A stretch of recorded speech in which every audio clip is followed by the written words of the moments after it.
The floor. Thank you very much. Welcome again to the crowning.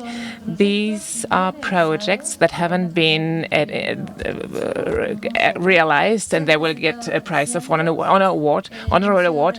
The Museo Reimaginado has selected these 4 projects as finalists, and out of these 4 finalists, we are going to listen to a short summary of these 4 finalists, and we have the authority, and I excuse myself, to decide who will be winning this contest. So I would like to call the first participant, Adriana Correa Velasquez. Hello, Adriana.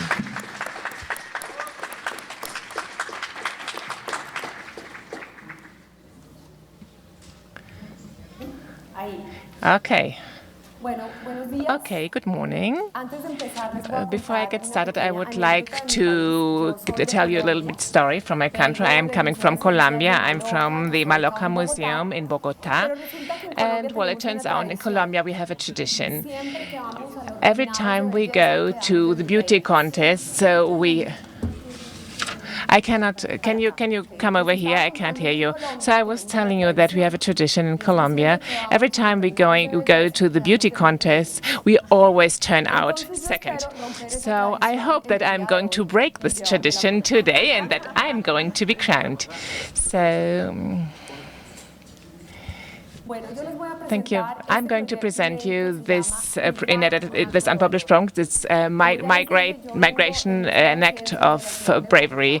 I'm from the museum in Bogota. This is a museum located. It's an underground museum. We are 9 feet underground, 9-meter underground, and we are 8 minutes walking from the transport station in Bogota.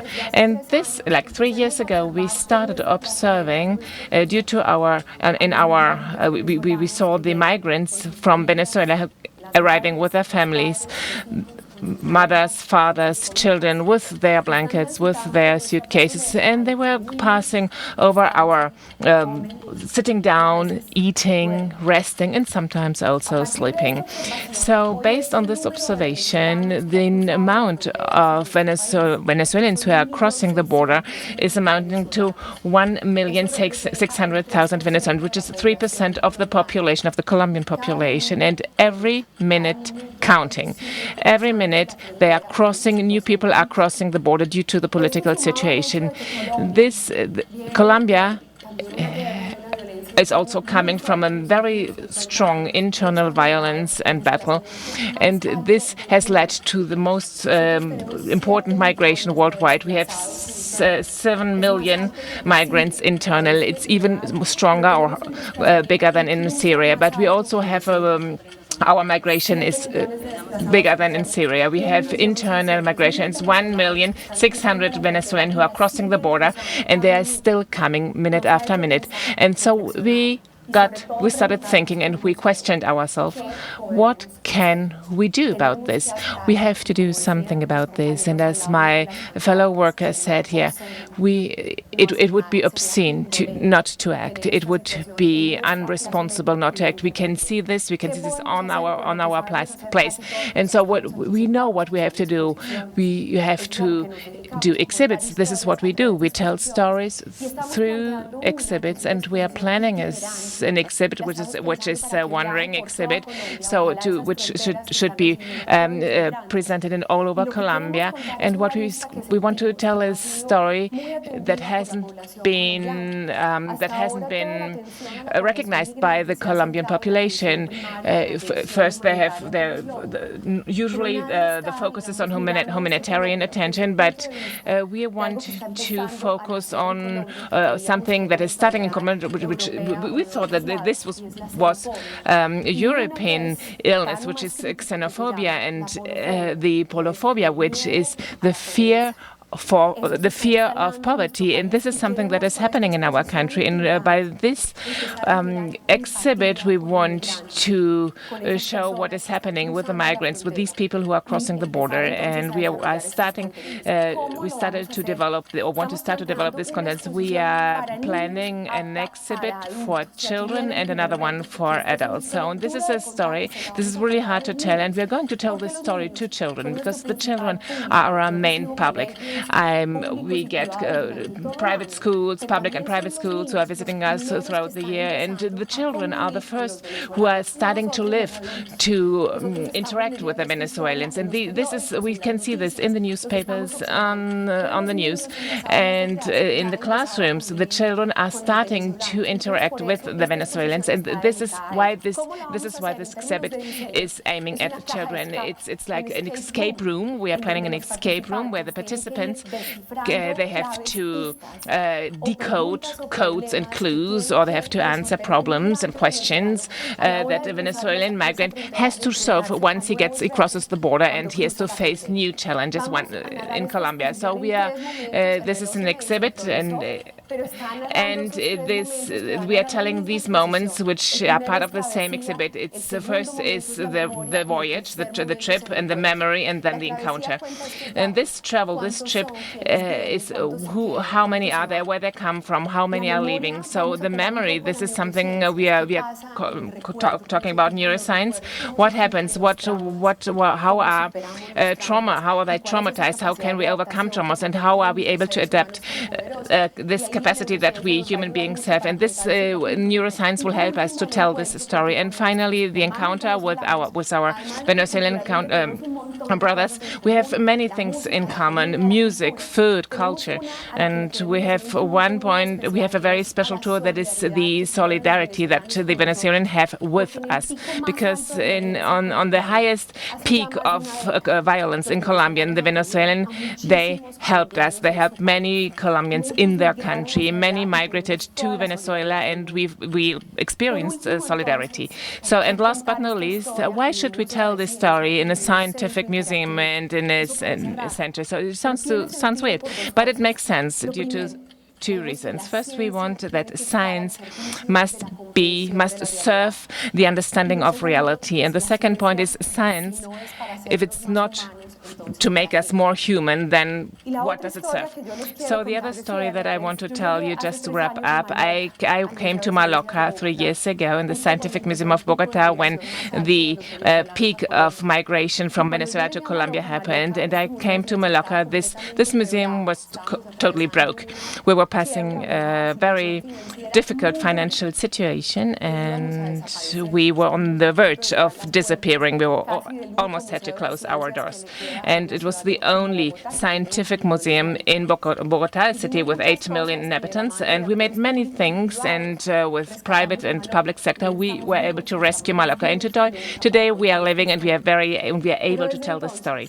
So since then, there's one question that we have to ask ourselves day after day: how can we avoid disappearing? And in order to answer these questions, I think the answer is that we have to deal with contents like this, with this exhibit, contents that have to do with the local context, with our everyday life, with our cities, with our country. And every minute for us is important. In these 7 minutes that I've been talking, 120 Venezuelans have crossed, 112 Venezuelans have crossed the border. I think that every minute is important, and we have to make it count so that we can transform the impotence into action and into reflection. Thank you very much. Now we have 5 minutes for questions. Do you want to hear? I think this project is very interesting, but I wanted to ask you, how are you going to work on a disciplinary level? Is this going to be an cross-disciplinary project, or how do you think? What will be the itinerance? Yes, it's a cross-disciplinary project. It's composed of human science and social science. That is something that is very important for Maloka. Traditionally, we have always focused on physical and science, natural science. But in this stage in Maloka, we wanted that these disciplines, that social science and human science, that they also play an important role in our museum, because it's a cross-disciplinary project. We are working together with different universities that have studied migration very deeply, and also we have several sponsors already: the OEM, the International Migration Organization, and the Ford Foundation. Foundation, and they have done research and they have collected data, which is very important for our project. As for itinerance, we need some more sponsors. This is still our dream. It is still an unpublished project. We have to make this roadmap, so we have to find new sponsors. And our dream is that the exhibit starts at the border. And it's a very long border, and this is maybe why we receive so many, the double of Venezuelan migrants compared to Peru or Chile or Ecuador. So the idea is to build this together with the sponsors. Juana, are you checking the time? Yes. Okay. Yes. I wanted to know the itinerance. What do you think? Is this, it's like in a museum, in a community center, in schools? We have a program. It's like a traveling program. We go to schools, so we have alliances and partnerships with the municipalities, and this is a very rough exhibit, which can adapt to a soccer, football match, and whatever. So it can adapt to different environments. So, what is it that you would like to happen as a result of this new collection? What is it that you want the Venezuelans to feel? What is it that you want the Colombians to feel or do as a result of this exhibition? Well, I used a word, it's empathy, but I'm going to say it differently. I would like that this migration should not turn into a landscape. At that moment, the Venezuelans are starting to become a landscape. So we see them every day in the streets, in the patios, and I think that we are doing nothing and we are just observing. So the ones who are intervening are the NGOs, but the Colombians, we are not doing anything about this. So I'm wishing for empathy, and I would like to recognize this act of courage of the migrants. They are not leaving their country because they want to, because they're refugees. And I would like more mobilization. I know we have spoken about this. It's very hard to call for action. This is something that museums maybe should not do, but I would like to do this because I would like that a content like this aims for mobilization, and at the end of the exposition that we have a call for action in order to link to other museums who are doing many activities, carrying out many activities in order to promote solidarity and to help the Venezuelan. I have another question, and I would ask you for a short answer. There are 7 million migrants, internal migrants in Colombians, plus 1 million of Venezuelans. So it's a very wide, broad objective. So are you going to revert the consciousness among the Colombians about their own migration, internal migration? I think, the challenge is the curatorial. We had to pick one, and we choose the Venezuelan migration. So I think it will raise a consciousness because the data that we are selecting, they are showing a local reality, which also has become already a landscape, which has become normal. So I think this is going to result in this kind of reflection. Thank you very much.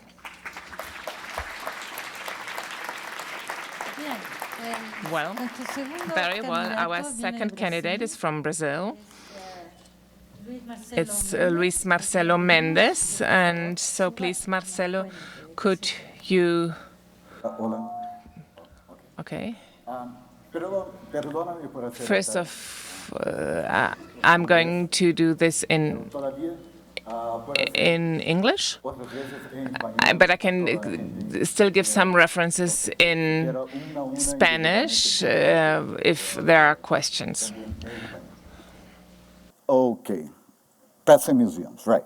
So one thing that you need to know about me before we begin is that I am a troublemaker. And being a troublemaker, I love to hear about all those radical experiences with audience development, especially when there's a community taking over, like hacking a museum or trying out new things.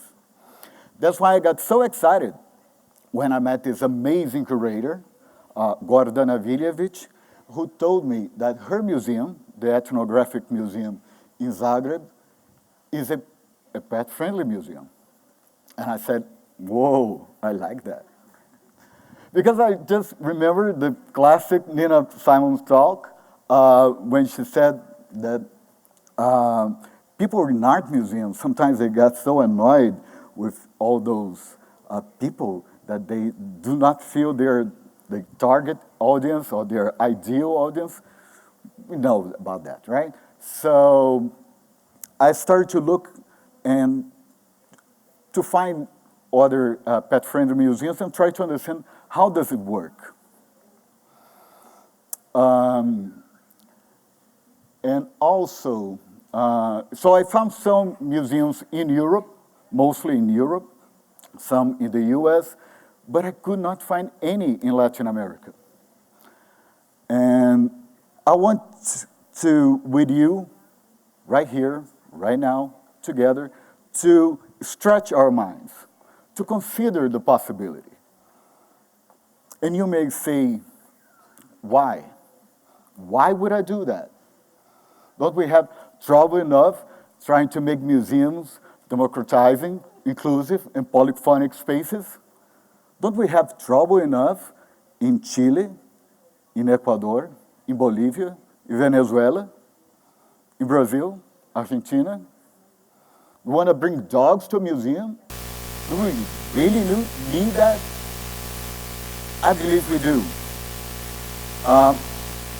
Animals have been part of our museums for quite a long time. There are thousands of them in our collections, right? From the Reich Museum to the Cooper Hewitt. And some of them work in our museums. Some dogs, like Bailey, are chasing seagulls. Some cats are chasing rats in Hermitage Museum. There are 60 cats in the museum chasing rats in the galleries. And there's even Riley, who is a sniffer of bugs in the Boston Museum of Art. But here's the thing. We should be pet-friendly museums, not because of them, it's because of us. They're okay, they're good. We are the ones in trouble. Probably among you, there's 1 in 5 of you who is dealing with mental health issues, right? Anxiety, anyone? Depression? Good. Panic attacks? Right? So we are so fucked up right now. And maybe they could help us become more human-friendly. Coming back to the Nina Classic talk, there's a moment where she say, oh, what if we can make museum artifacts more like dogs? And that means understanding those objects as social objects. So like a pet, a museum object can be this opportunity for strangers to engage in a conversation, right? And that's what's happening, but I know it's hard. I know it's hard for us to conceive the idea.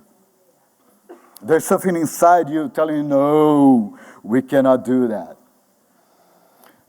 A good friend of mine, Colvin Smith, was talking about that the other day.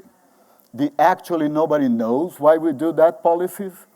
So museums are not pet-friendly because someone, some time in the past, said no.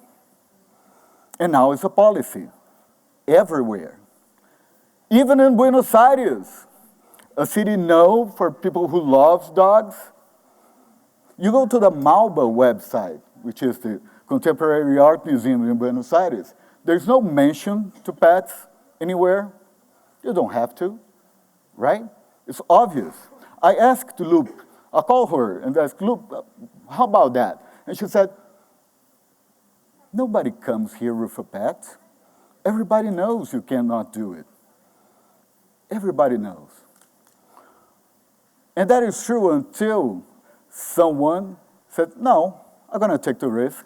I'm going to take the first step and try this thing out. So what I want to do with you all of you today, is to invite you to take the first step, right? Are you ready for this? Yes. So I give you Llama, la Liga Latina de Animales y Museos ahora. You can get on your phones and get into the website right now, join the manifesto. So the challenge is to get at least one pet-friendly museum from each country represented here until the next edition of Museo Reimaginado. So we have 2 years together to get at least one pet-friendly museum from each country. Are you ready for this? I don't know. So a month ago, I asked you, ¿quién contestó la encuesta de mascotas y museos? All right, thank you. Thank you so much for that. The results were amazing. Y un saludo especial a los amigos mexicanos. The results were amazing. Of course, most of museums are not pet-friendly, but you want to become pet-friendly. 65% of you said maybe it's a good idea to allow pets in Latin America. So maybe you are ready for this. Also, you gave so many good answers of why museums should and should not be pet-friendly. You can find them all on the website. So thank you so much. And I hope we can keep this conversation about how we can become more human-friendly.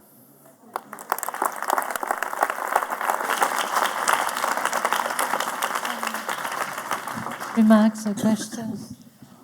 Hi. Tell me. Would you have any restrictions to the pets that would be allowed in the pet-friendly museum? It's our policy. There's no strict universal policy to it. Each museum can find a specific policy to allow pets. Maybe not all the time, maybe once a week, maybe Thursday from 2 to 4, I don't know. But we have no, we don't have a shared knowledge about this. That's really something we can try it out. No more questions? No, sí, no. Is that good or bad? No, claro que nos cuestiona mucho. Yes, of course, we're questioning this subject.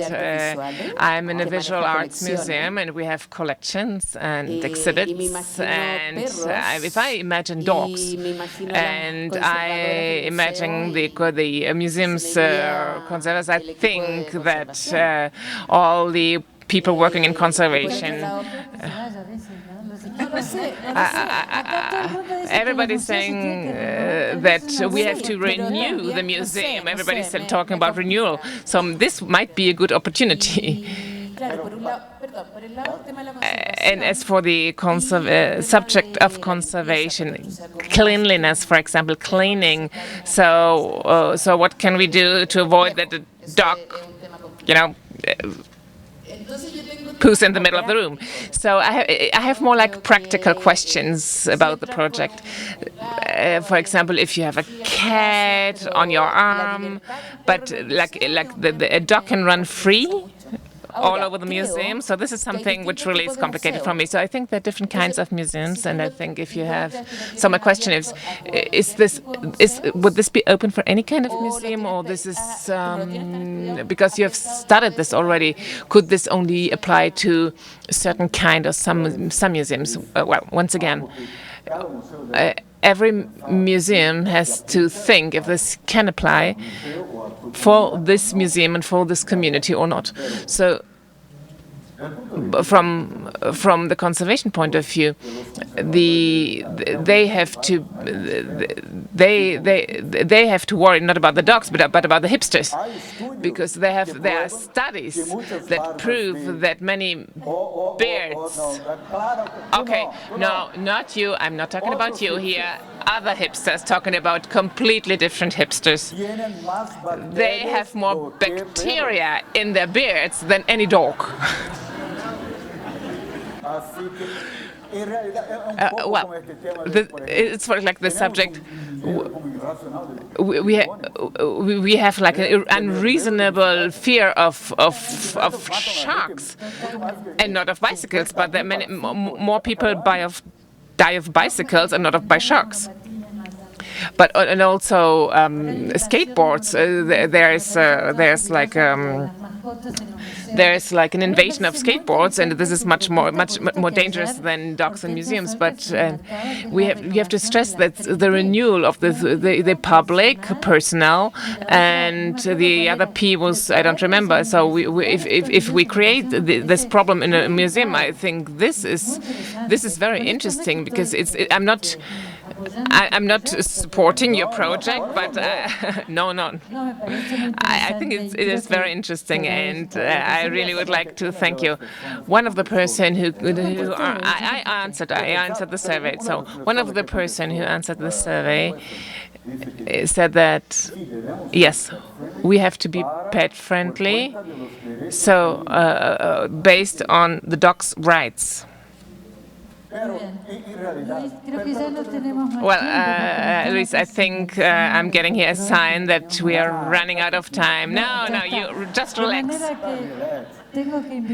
So I have to invite the next participants to come to the front. Thank you very much.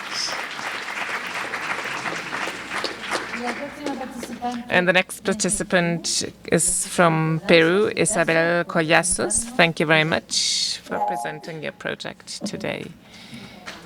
Okay.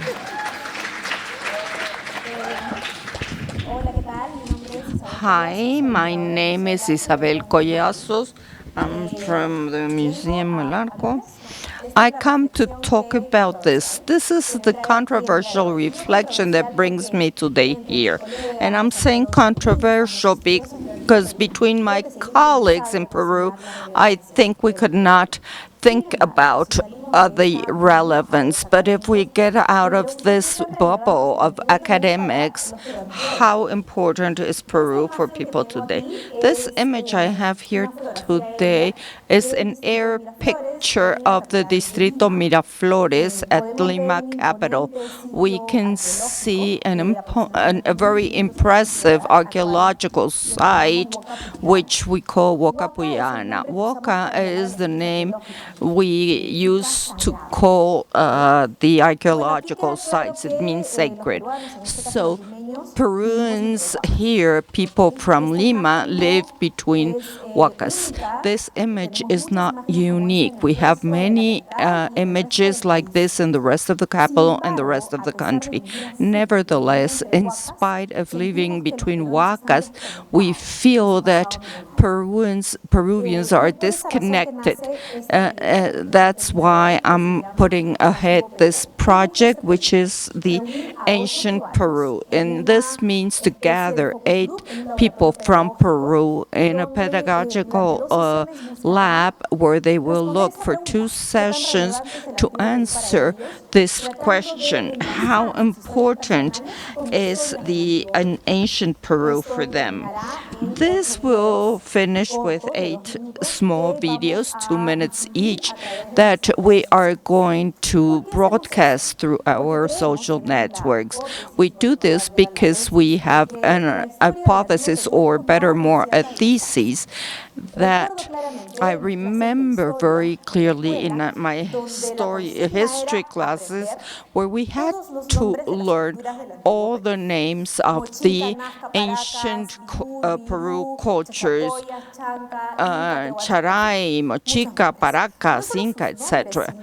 Not only the names, but their location, how ancient they were, what was important there. All this was a lot of information. Not only that, but when his story was told, they used terms as achastribo, azapuente, cuerpo lugar, precocción, poscocción, monocromo, bicromo, geométrico, polícrimo, antropomorfo, all those words.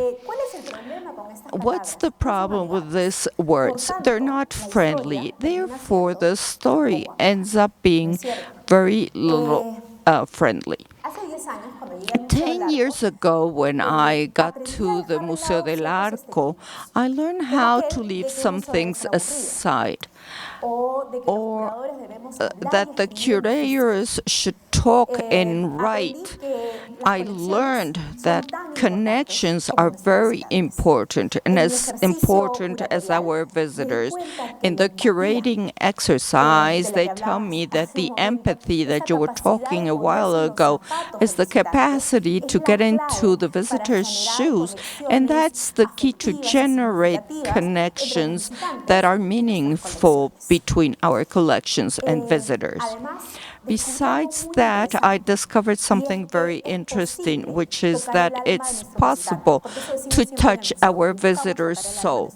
We try and we want all the time to touch our visitors' souls, and we do it through the incredible story of the ancient Peru, of people that went to a territory. And between a lot of the interesting things,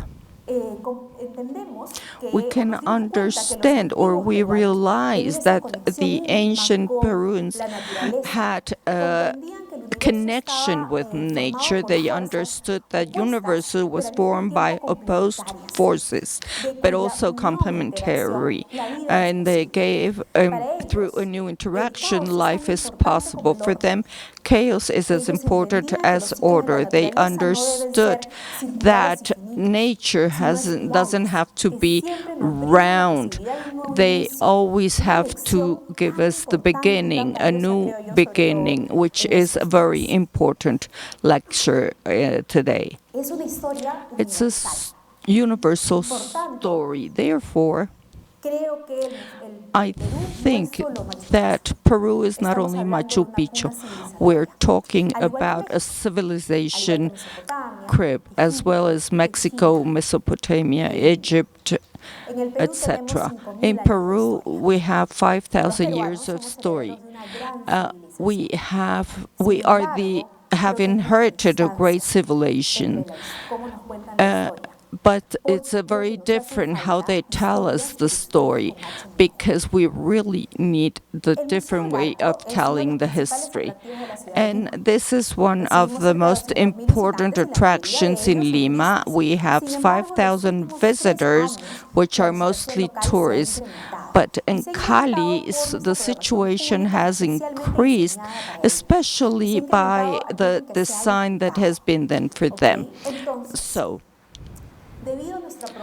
due to our curatorial proposal, our wanting to tell the stories in a more personal and human way, and this getting near the local public, I think we have to question ourselves if the ancient Peru today is relevant. We want for these 8 participants to explore different points of view, and according to their personal context, their interest, and their experience.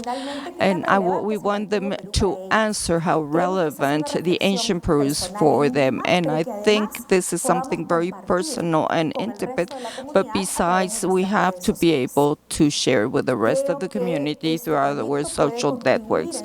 I think this project can contribute to get the Peruvians near their past and live not only through this, but thinking and wanting and working. Thank you very much.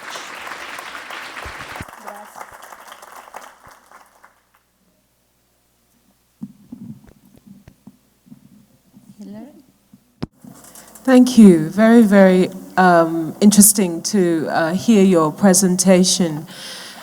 Can you explain to me a little bit more about how you will make this appeal to the people?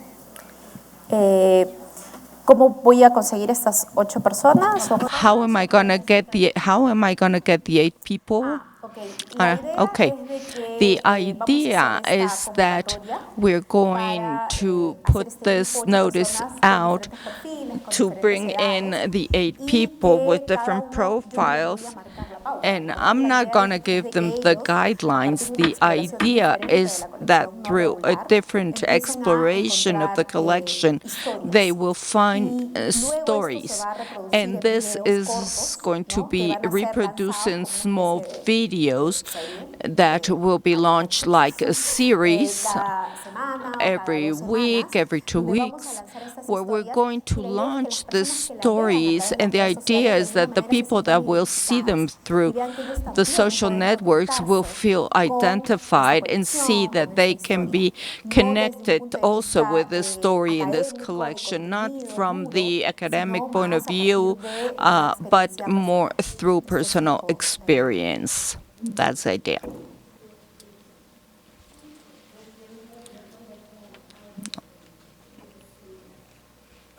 I understand that the museum has a line of policy, and you work with archaeologists, yes? So the question is,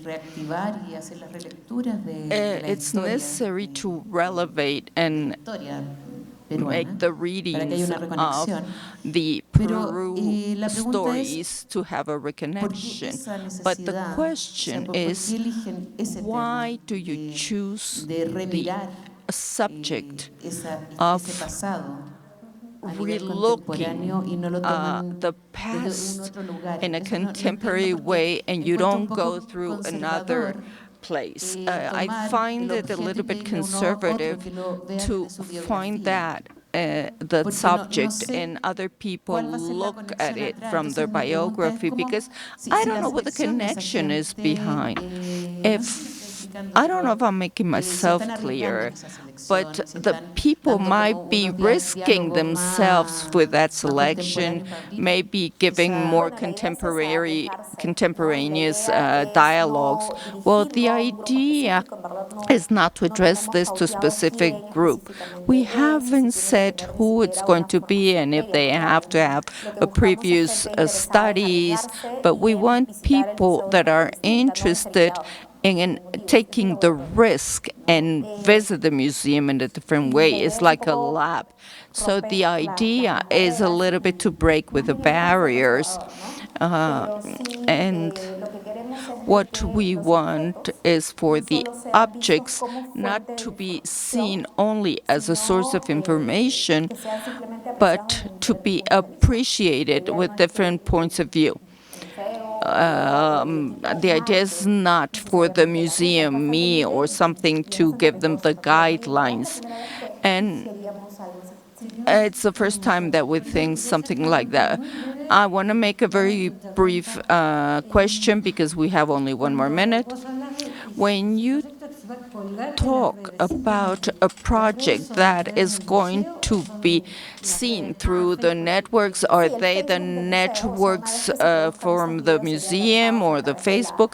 Yes, it's the Facebook of the museum. We will send them through the network of the museum, and if it works, we'll have it shared to other museums. And do you know how many followers the museum has? Not right now, but the last 3 years, through this way of doing, the followers have become more and more. Thank you, Isabel.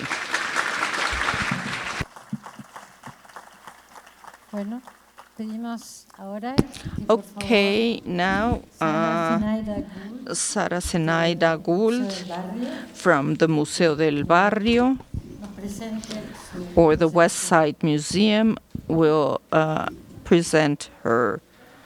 This is Ruben's historic structure that will be the permanent home of the new Museo del Westside, a community participatory museum in one of the poorest but also most historic neighborhoods in San Antonio, Texas. It is a project of the Esperanza Peace and Justice Center. Located directly to the west of downtown, this area never had racial deed restrictions common to other parts of the city. And so it has always been racially diverse. But with the Mexican Revolution, thousands of Mexican refugees came to the West Side, making it the heart of Mexican-American San Antonio. While we lack in financial capital, our community is immensely rich in history and culture. Our vernacular architecture, religious sites, and plentiful murals, along with our reputation for producing numerous influential Mexican Americans, ranging from visual and performing artists to leaders in education, politics, and business. And these include singers like Eva Garza and Gloria Rios, who were famous here in Mexico, has resulted in the West Side being described as the Mexican-American cultural capital of the United States of America. However, the West Side experienced a horrific housing shortage in the 1930s during the Depression, when a local Catholic priest and Jewish architect set out to convince the federal and local governments to step in and authorize the first public housing in San Antonio, the Alazan Apache Courts. Influenced by the worker housing in Balbuena, Mexico City, the Alazan Courts, also called Los Courts, replaced hundreds of makeshift one- or two-room wooden structures and provided critical housing for nearly 5,000 Mexican Americans in over 1,100 units when they first opened. Today, despite the fact that more than 30,000 people are on the waiting list for public housing in San Antonio, this housing has been reduced unit by unit to 1,800 residents in 685 units. Additionally, the Housing Authority has recently confirmed the long-rumored plans to demolish the Alazan Apache Courts to build mixed-income housing. This will mean the removal of all of the residents. The Alazan Courts are 2 blocks north of the Museo del Westside and about 4 blocks from San Antonio's booming downtown. We have purchased some of the older homes around the Museo site to preserve the traditional built environment of the West Side. Meanwhile, all around us, developers have purchased and demolished dozens of small houses to make vacant lots to sell to bigger developers and build bigger buildings that are not meant for us. We all know that change is coming. But the residents of the Alazan Apache Courts, just across the street here, are key members of the community that we serve. In fact, the president of the Alazan Apache Courts Resident Association serves on our museo's advisory committee. And these are the Alazans. Residents of Los Courts have been integral to the culture of the West Side for 80 years. I mentioned Eva Garza and Gloria Rios. They actually lived at Los Courts for a while. The current residents of Los Courts have no way of knowing where they will end up or how they will maintain their important social networks once their homes are demolished. As a community participatory museum, the Museo del Westside simply cannot exist without our community. We are worried not only for the loss of homes for the residents of Los Courts, but also for the loss of community members for our entire neighborhood. What will the Museo look like without these community members? We have a responsibility to stand with them as they face an uncertain future, because it is also our uncertain future. So, I propose to launch a community storytelling initiative with the residents of Los Courts, starting with oral history, photography, and community mapping workshops so that residents can share in their own words and through their own eyes how they feel and think about life at the courts and the changes that are coming, as well as what their hopes are for the future. Through this initiative, we will document the lives of Los Courts residents and then work with them to create a public presentation of their stories in a medium of their choosing. So that could be an exhibition, perhaps a book, maybe a series of radio broadcasts. We have a low-power radio station, or even the production of a play based on their stories. We want to create something with a permanent component that will last another 80+ years so that their experiences are not lost and so that we can learn from what was done to the residents of Los Courts. This will be an opportunity to empower the community through personal storytelling while also working towards our goal to not only embrace our role as community advocates, but also work with our community to build a more equitable future. The residents of Los Courts have already let it be known that they are not idly sitting by while the Housing Authority makes decisions about their futures. In the wake of emerging plans to demolish the Alazan Courts, evictions of Courts residents have been on the rise, increasing threefold since 2010. Residents facing eviction for maintenance issues, things like having unauthorized pets or unpaid fees that they feel at this point that they have no other option than to go public. And so recently there have been residents going to public government meetings to air their concerns about what's happening to them, that they're being persecuted and that they're being forced out of their homes in order to make it easier to then remove all of those people once they demolish the houses. That's the theory. We hope to channel this willingness to go public with their stories into group storytelling, like our monthly group oral history gathering that you see here. We have previously collaborated with the musician Lourdes Perez to transform Westside Stories into a series of songs and a book, and that is certainly one possibility for this project. We're also home to a women's clay cooperative called Mujer Artes, where personal stories are transformed into clay art, and so that is another option. And these are the women at Mujer Artes whom they make art. So we believe in the power of storytelling to transform lives, and we hope to launch this storytelling program with the residents of Los Courts to confront their impending removal due to gentrification and give them a space to share their lives in their own words and through their own eyes. Thank you.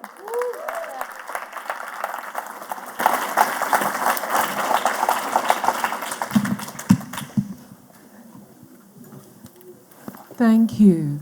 I think capturing the stories is going to be very powerful no matter what happens. Is there any way that the museum can work with the developers to impact what they're doing at all? You saw that vacant lot when the video was moving. That lot, plus across the street from our property, they almost eradicated an entire block.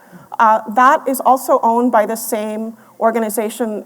It's a public entity that owns the public housing. They're already planning to build something there, mixed income lofts, they call them. And we have been trying to, we've met with them multiple times to try to get them to design something that is appropriate to our neighborhood. We have very small-scale, modest houses. We're still working on that, but I think that we always have to try to be at the table for these discussions. So absolutely, that would be something that I hope we can do. And I'm sorry, maybe I didn't understand this due to the translation, but the project as such is not very clear for much. The diagnosis, I do understand. I think it's great, but I don't understand specifically what your project is, what you want to do. Okay, so we would start with doing the oral history, photography, and community mapping workshops. So these will be workshops where we would train the residents in how to collect oral histories, also give them the equipment and cameras, and also community asset mapping workshops. So the idea would be for them to tell us what they want to do with that, rather than us coming in and doing all of it for them. So that we would just give them the training and say, okay, you know, whatever assistance you want from us, it's available. But if you don't want any more assistance from us, it can just be your project, and then we'll help you turn that into something, a public presentation. And again, I want to leave that very open because I want that to be their decision. So that's why I listed all those options of, you know, it could be an exhibition, it could be a book, it could be a play, it could be a series of radio stories. But I really think it shouldn't be my decision. I think it should be their decision. O sea, perdón. O sea, están haciendo una curatoría participativa. So you're doing, it's like a participative involving curation. Una pregunta. This is about a museum that is behind, that is supporting a neighborhood. This is a civil initiative which is facing a private initiative, which is the real estate initiative. So, Do you understand? Listen. I'm sorry, it's cutting in and out. Okay. Second.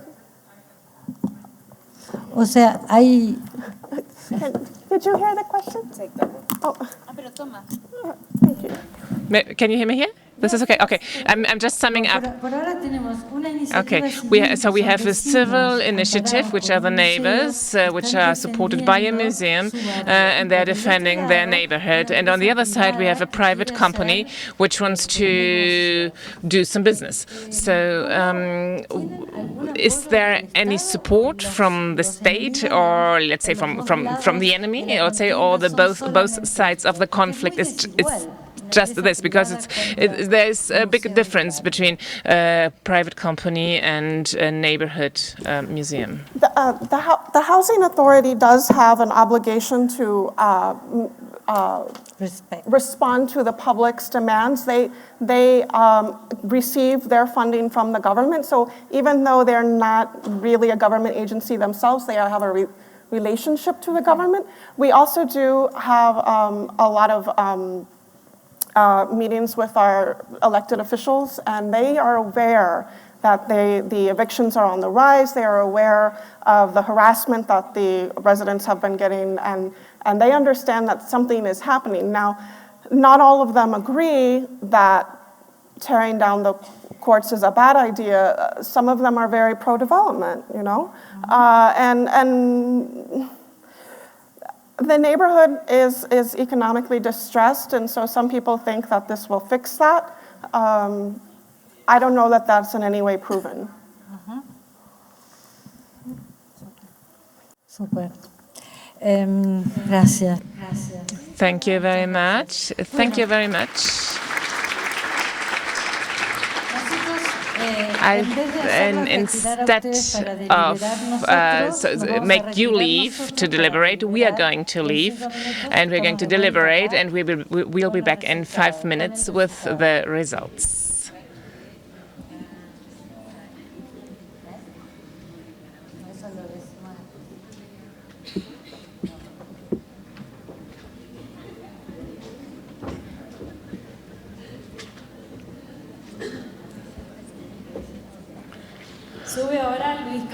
Luis Carlos Majares Martinez from the Q Museum, who won the crowning in the last Museum Reimaginar, has now the floor. ¿Se puede mover, chico? I was invited to cover these 5 minutes while the jury is deliberating. So, what is our project? What has been told? What has happened to our project?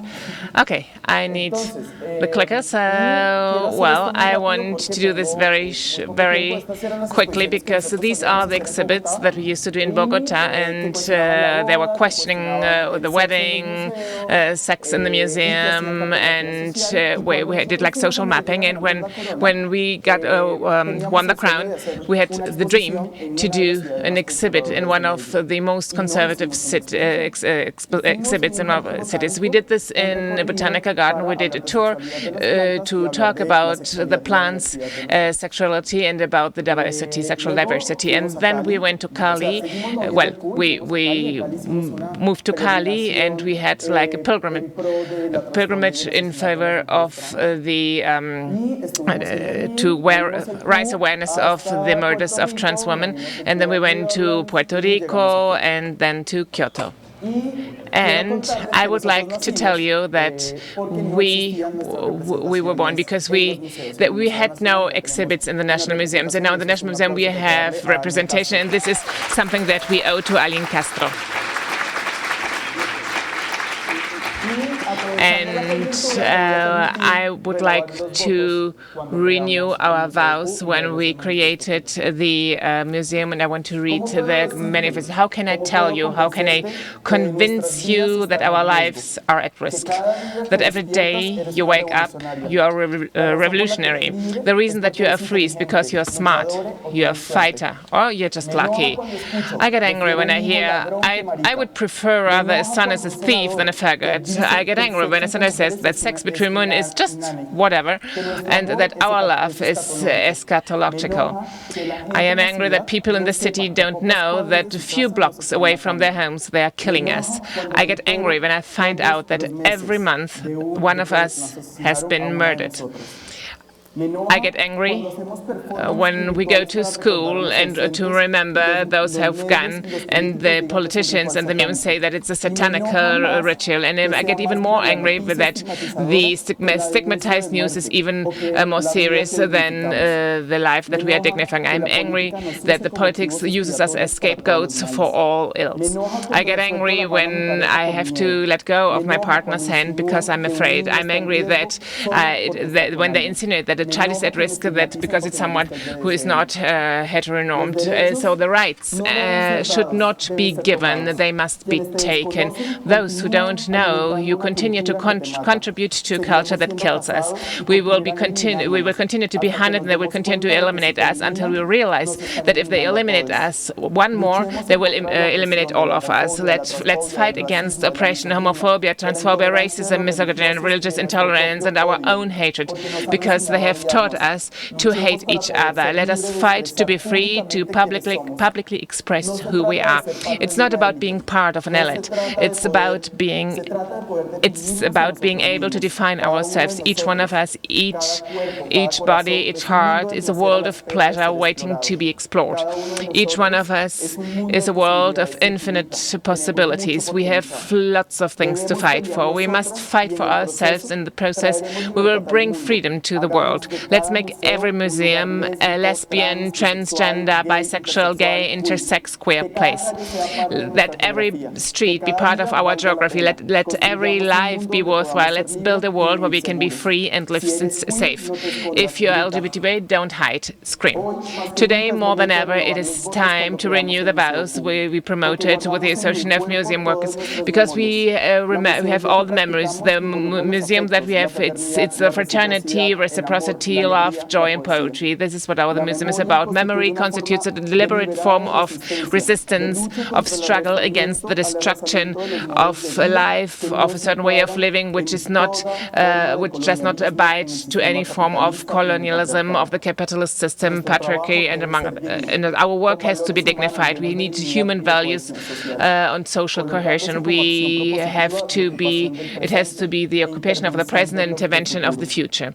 The museum is a meeting place, a place of encounter that can contribute to a culture of peace with voice and without fear. And if there is fear, it is better to be afraid than stop being afraid. Then because you are afraid. In the contemporary world, we see an upsurge and multiplication of the forms of violence and fascism directed to the natives, to rural communities, to popular urban communities, to Negroes, to women, to children, to the LGBTI, to migrants, to immigrants, to refugees, and all the intersections and transversalities, including all those that do not fit in the hegemonic model. And the museums must counteract this upsurge of fascism.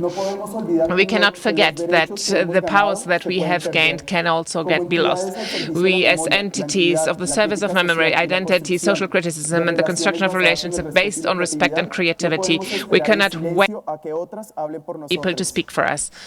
This is the moment to activate and produce content that reminds our societies that we exist, and that our citizenship is not worth less than anyone else. That is why we call all the museums in Latin America, in the world, and their workers to support this campaign for the visibility of all the bodies that we carry, that we contribute as a social and diverse group.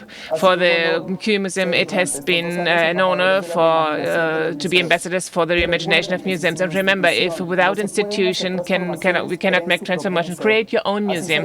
And there will be more abnormal museums and not patriarchal museums. With love from Colombia, Museum Q.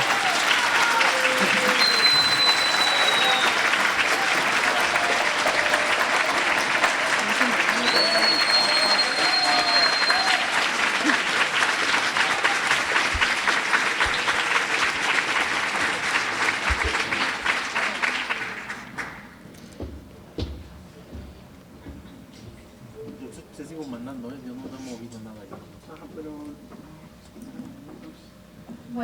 Okay, it was quick but difficult.